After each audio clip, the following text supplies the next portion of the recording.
আর 11টায় একটা। আচ্ছা, এই যদি নড়াইল বলেন সেখানকার লোক এখান থেকে এসে চলাচল। ঢাকা, নড়াইল ও খুলনা রুটে শেষ হয়েছে ট্রেনের ট্রায়াল।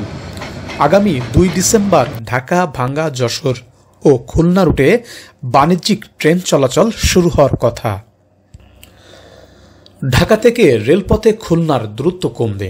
মাত্র 3 ঘন্টা থেকে 3.5 ঘন্টার মধ্যে দক্ষিণাঞ্চল খুলনার মানুষ রাজধানীতে পৌঁছতে পারবে। এই সুফল পেতে খুলনা জেলার প্রবেশদ্বার ফুলতলা রেল স্টেশনে দ্রুত সময়ের মধ্যে ঢাকা সহ সকল রুটের ট্রেনের যাত্রা বিরতির মাধ্যমে পূর্ণাঙ্গ স্টপেজ করার জন্য দাবি ও আন্দোলন করে আসছে ফুলতলার মানুষ। কারণ এখানে হলো station headquarter, Phultala station headquarter এটা, তাই না? নামও ফুলতলা। চাচ্ছি যে আমাদের এই অঞ্চলের জনগণ চাচ্ছে যে আমাদের এখানে কয়েকটা ট্রেন এখানে দাঁড়াক। সব গাড়িগুলো যদি দাঁড়ায় তাহলে আমাদের এলাকার এই দুর্ভোগটা কেটে যাবে। ফুলতলার এই প্রাচীন রেল স্টেশনটি একসময় জনাকীর্ণ থাকতো যাত্রীদের উপচে পড়া চাপ। এখন এই স্টেশনটি নীরব ও জনমানব শূন্য থাকে। মাঝে মধ্যে 2-4 জন যাত্রীর দেখা মেলে, কারণ এই স্টেশনটিতে মাত্র 2টি ট্রেন থামে। তারপর ট্রেন দুটি অনেক সময় স্টেশন ছেড়ে দূরে থামতে দেখা যায়। ফলে পারতপক্ষে এই স্টেশনে কোনো যাত্রী যাতায়াত করতে চায় না। বিভিন্ন অঞ্চলে যেসব অঞ্চলে আপনার হলো ট্রেনগুলো যাবে, তো এনাদের হলো আপনার খুলনা যে হলো টিকিট কাটতে হয়, সেখান থেকে খুলনা থেকে গাড়িতে উঠতে হয়। তো এই মানুষের এই অঞ্চলের মানুষের ভোগান্তিটা অনেকটা কমবে যদি এখানে ট্রেনগুলো থামে। না, কর্মতৎপরতা তো বাড়বে অবশ্যই যদি ট্রেন থামে। এটা আসলে ট্রেন থামবে কিনা, থামাবে কিনা, এটা আসলে কর্তৃপক্ষই বলতে পারবে। ভালো পরিস্থিতি বিবেচনায় আর কি আমাদের রেলওয়ে কর্তৃপক্ষ যে সিদ্ধান্ত নেবে সেটাই হবে আর কি। তবে থামলে প্যাসেঞ্জার হতে পারে। স্টেশনটি ভূতরে প্রবেশ ছেড়ে আধুনিকায়ন হয়েছে, তারপরেও এখনো পরিপূর্ণ পূর্ণতা পায়নি। স্টেশনের প্রাণ ট্রেন ও যাত্রী, যার কোনোটিরই অস্তিত্ব দেখা দুষ্কর। তাই ফুলতলা উপজেলাবাসীর প্রাণের দাবি, অচিরেই ফুলতলার দামোদরে অবস্থিত স্টেশনটিতে দেশের প্রতিটি রুটের যাত্রা বিরতি ও স্টপেজ চালু করতে হবে। তাহলে যাতায়াত ব্যবস্থা সহ অর্থনৈতিক এক বিপ্লব ঘটবে ফুলতলায়। ফুলতলার মানুষের জনস্বার্থে আন্তনগর সহ ট্রেনের যাত্রা বিরতি ট্রানজিটের ব্যবস্থা করার জোর দাবি জানাচ্ছি। ফুলতলার জনপ্রতিনিধি, রাজনৈতিক নেতৃবৃন্দ তারাও এই স্টেশনে নির্ধারিত স্টপেজের জন্য একত্রতা প্রকাশ করেছেন। দামোদরের সন্তান হিসেবে চাই আমাদের ফুলতলা রেল স্টেশনে ঢাকাগামী হোক প্রতিটা ট্রেন এ জায়গায় স্টপেজ দিক, উপকৃত হবে। অনেকে মালামাল নিতে পারবে, নদীর ওপারে লোকজনও এসে জায়গায় উঠতে পারবে।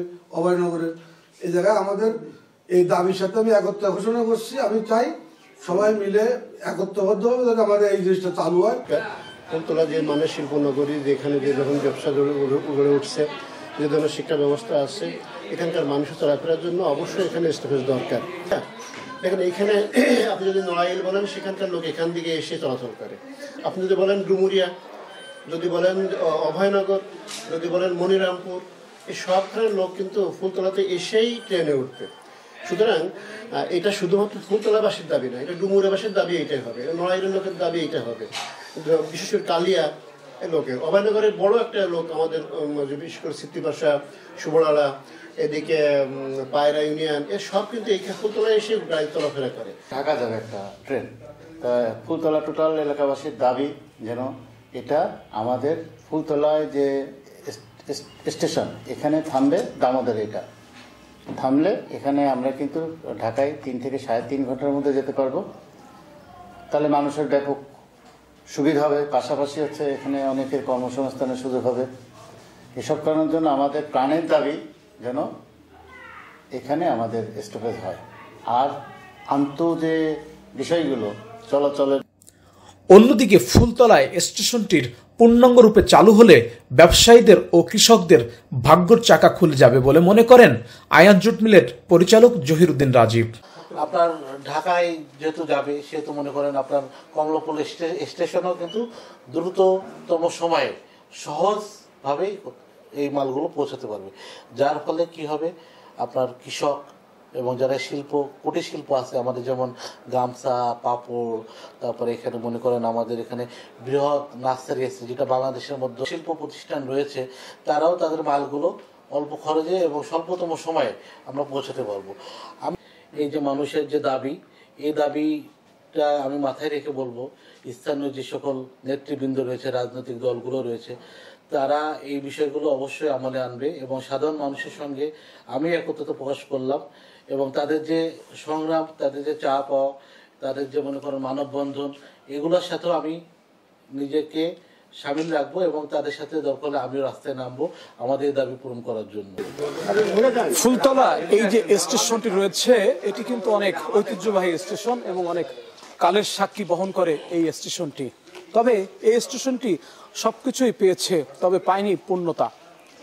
এই এলাকার মানুষের প্রাণের দাবি রয়েছে এই ফুলতলা রেল স্টেশনে যাতে প্রত্যেকটি রুটের ট্রেন এখানে থামে, এখান থেকে যেন সচলভাবে ট্রেনের টিকিট কাটতে পারে যাত্রীরা, এবং দেশের প্রত্যেকটি অঞ্চলে যাতে যেখানে ট্রেনের সংযুক্ত রয়েছে, ট্রেন ব্যবস্থা সংযুক্ত রয়েছে, সেই ট্রেনে করে মানুষ যাতে এই অঞ্চলের মানুষ সেই গন্তব্যে পৌঁছাতে পারে। অর্থাৎ আমি যদি বলতে চাই এই ফুলতলার মানুষের এখন একটাই দাবি, এখানে ফিক্সড একটি স্টপেজ চাই, যে স্টপেজে ঢাকা থেকে শুরু করে দেশের প্রত্যেকটি রুটে যাতে এইখানকার মানুষ যাতায়াত করে।